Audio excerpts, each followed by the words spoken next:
कई जिले ऐसे भी हैं जहां पर नुकसान की भी आशंका है। शुक्रिया आपका फिलहाल इस पूरी जानकारी के लिए।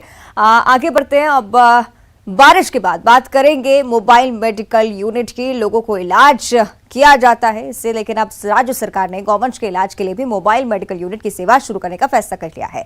सीएम भूपेश बघेल ने मुख्यमंत्री गौवंश मोबाइल चिकित्सा योजना शुरू करने का ऐलान कर दिया और उसके साथ ही सीएम ने अधिकारियों को निर्देश भी जारी कर दिए। पहले चरण में प्रत्येक जिले में 1 या 2 चिकित्सा वाहन से योजना की शुरुआत होगी और बाद में चरणबद्ध कार्यक्रम के तहत योजना का विस्तार किया जाएगा। फिलहाल शासकीय पशु चिकित्सालयों के साथ साथ राज्यों में सुराजी गांव योजना के तहत निर्मित गौठानों में भी पशुधन के स्वास्थ्य की देखभाल की व्यवस्था है। बेहतर पशु स्वास्थ्य के लिए भी गौठानों में चारागाहों का भी विकास किया गया है और इस योजना को लेकर नेता प्रतिपक्ष नारायण चंदेल ने सरकार पर निशाना साधा। उन्होंने कहा कि राज्य का खजाना खाली है, ऐसे में इस योजना का क्या हश्र होगा, इसे समझा जा सकता है।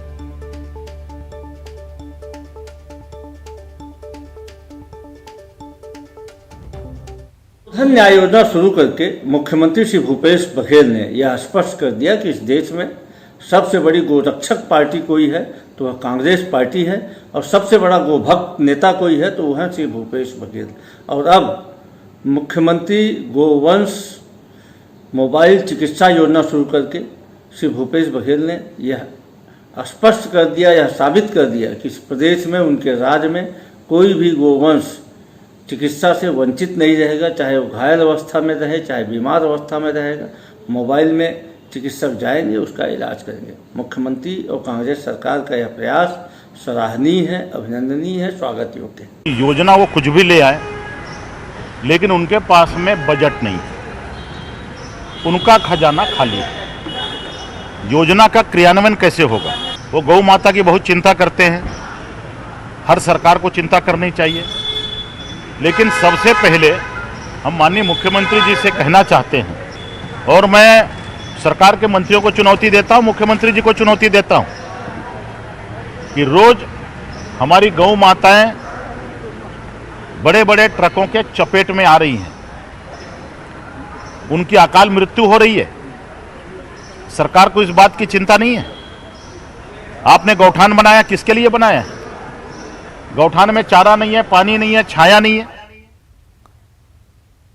तो सियासत इस मुद्दे पर लगातार हो रही है और इस बीच कांग्रेस ने बीजेपी प्रदेश अध्यक्ष को नोटिस भेजा है। अरुण साहब को कांग्रेस की तरफ से कानूनी नोटिस गया है। कांग्रेस ने अरुण साहब से कुछ सवाल पूछे हैं। कांग्रेस पार्टी ने कब और किस तारीख को हलफनामा सुप्रीम कोर्ट में दिया था, कांग्रेस ने कब हलफनामा दिया, साथ ही कांग्रेस ने कब श्रीराम के अस्तित्व को नकारा है, ये सवाल पूछा गया है कांग्रेस की तरफ से। कांग्रेस ने श्रीराम सेतु को तोड़ने का खाका कब और कहां तैयार किया था, श्रीराम जन्मभूमि में मस्जिद बनाने का वादा कब और किस नेता की तरफ से किया गया, आरोपों की प्रामाणिकता क्या है।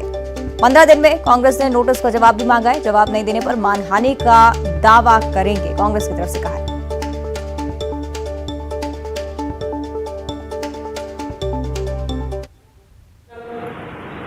उन्होंने उनसे जो पूछे हैं वो ये है कि कांग्रेस पार्टी ने सुप्रीम कोर्ट में कब तथा किस तारीख और सन को हलफनामा दिया है जिसमें भगवान श्री राम को काल्पनिक बताया गया है। इस संदर्भ में वो दस्तावेजी साक्ष्य सहित हमें जवाब दें। दूसरा प्रश्न है, कांग्रेस पार्टी ने श्री राम सेतु को तोड़ने का खाका तैयार कब तथा किस तारीख और सन को किया था।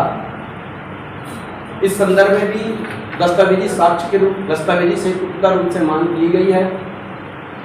तीसरा प्रश्न है, कांग्रेस पार्टी ने श्री राम जन्मभूमि पर मस्जिद बनाने का वादा कब तथा किस तारीख और सन को किया था। इस संदर्भ में भी दस्तावेज से जवाब उनसे मांगा गया। मुख्यमंत्री श्री भूपेश बघेल जी ने कहा था श्री राम श्री कृष्ण सबके हैं। इस बयान के संदर्भ में श्री अरुण साहब जी ने बयान दिया कि श्री राम और श्री कृष्ण निसंदेह सबके हैं, लेकिन कांग्रेस के कभी नहीं हो सकते।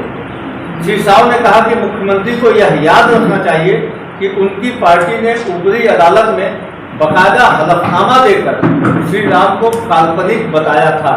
ये वही लोग हैं जिन्होंने श्री राम सेतु को तोड़ने का खाका तैयार किया था।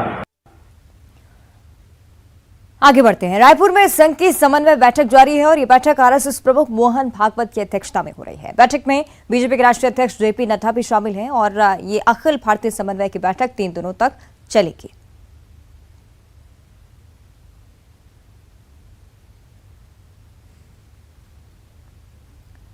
और वहीं दूसरी तरफ केंद्रीय मंत्री फग्गन सिंह कुलस्ते ने भूपेश बघेल सरकार पर निशाना साधा है। कुलस्ते ने छत्तीसगढ़ मॉडल पर सवाल उठाते हुए कहा कि अगर देश में कांग्रेस का मॉडल चलता तो पार्टी की इतनी दुर्गति नहीं होती।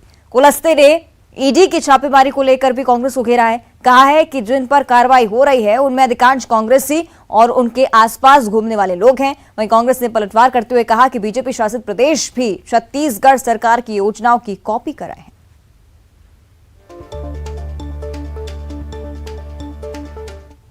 इसका अगर मॉडल चल गया होता देश में तो कांग्रेस की ये दुर्गति नहीं होती। पहली बात तो यह है। दूसरी बात है, जब देश के प्रधानमंत्री नरेंद्र मोदी जी आज पूरे गुजरात मॉडल की बात हम करते हैं देश में, ये कांग्रेस के लोगों को भी जाकर के सीखना चाहिए कि समाज में और देश में अधोसंरचना विकास के क्षेत्र में कैसे काम किया जाता है। भाजपा शासित राज्य भी छत्तीसगढ़ की योजनाओं को अपने यहाँ लागू कर रहे हैं। फग्गन सिंह कुलस्ते और भाजपा के नेता इस बात से घबराए हुए हैं कि छत्तीसगढ़ मॉडल की चर्चा देश में हो रही है, वहीं गुजरात मॉडल पूरी तरीक़े से फेल हो गया है, इसलिए इस प्रकार की उलझुल बयानबाजी कर रहे हैं। मध्य प्रदेश की सरकार भी छत्तीसगढ़ सरकार के तर्ज पर गोबर खरी योजना की शुरुआत